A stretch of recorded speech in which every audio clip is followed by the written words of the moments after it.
Weekend Game Plan gets out into the community with Suburban Newspaper sports editor Mark Lidbetter and the Amateur Sports Report.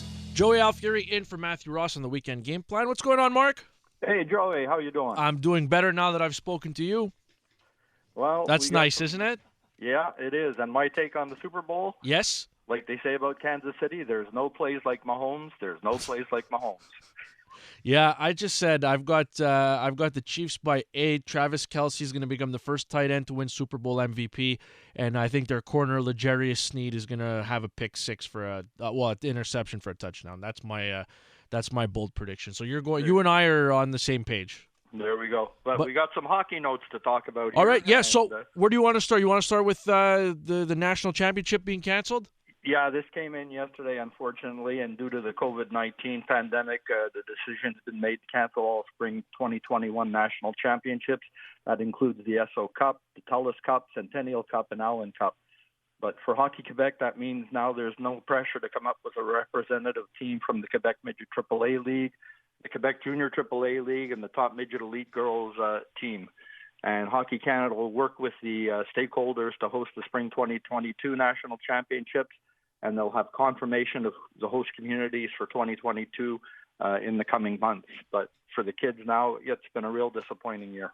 Yeah, no kidding. But not as disappointing. There's some big news with Séminaire Saint-François Blizzard. They did something really cool for the second year.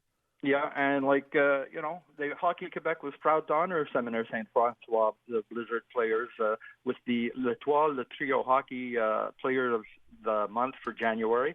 Now, while the team hasn't been able to practice or train much this season, they did hold the second edition of their blood drive for Hema Quebec.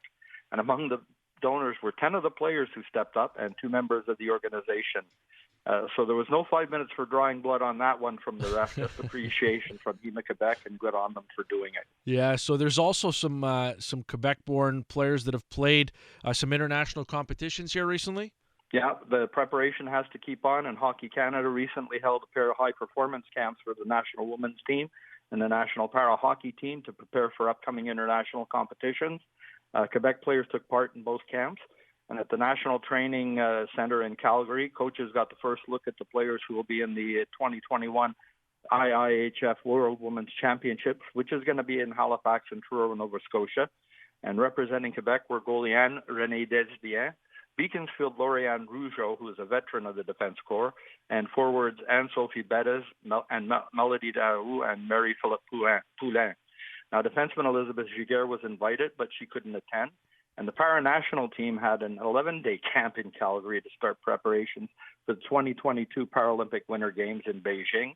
Goalie Jean-François Huneau and forward Anton Jacobs-Webb were there, along with Maxime Gagnon as a guest coach. He's from Longueuil. And invited but not able to be there were Alexis Auclair, Dominic Larocque, and Antoine Leroux.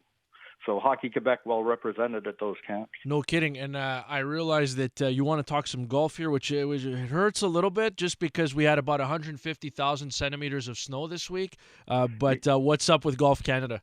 Yeah, well, they've announced the 10 athletes who have been selected to represent the 2021 Team Canada Young Pro Squad. And on the ladies squad, Golf Canada was pleased to welcome back Anne-Catherine Tanguay after becoming a first-time mom last July to the Young Pro Squad, as she makes her return to the LPGA Tour.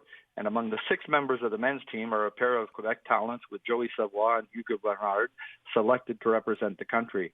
Now, being part of this program is an important next step to these players' development in their careers, and it's in its 8th year. And the Young Pro Squad helps to bridge the gap for top-performing amateurs transitioning into professional play. So a great program. And a lot of great golfers coming out of Canada. No kidding. Yeah, I'm not one of them. Yeah, I'm a military golfer. Left, right, left, right. All right. Well, it's always fun to talk to you, Mark. I wish we had a little bit more time, but already looking forward to the next time we chat. And just before we let you go, can you admit that you prefer talking to me than you do Matthew Ross? I plead the fifth, which I think we'll hear a lot this week with the impeachment trial. Oh, I'm not getting into that. Thanks, Mark. Take care. That's Mark Lidbetter of the Suburban, kind enough to join us on the Amateur Report. Always nice to get an update on some of the local talent. We got a lot of hockey talk there, but we snuck in some golf. I like that. The Montreal Canadiens have struggled a little bit on special teams. Is there cause for concern in that regard? The fourth period's Dave Pagnotta will tell us on the weekend game plan on TSN 690. Joey Alfieri in for Matthew Ross with Dave Trenadue.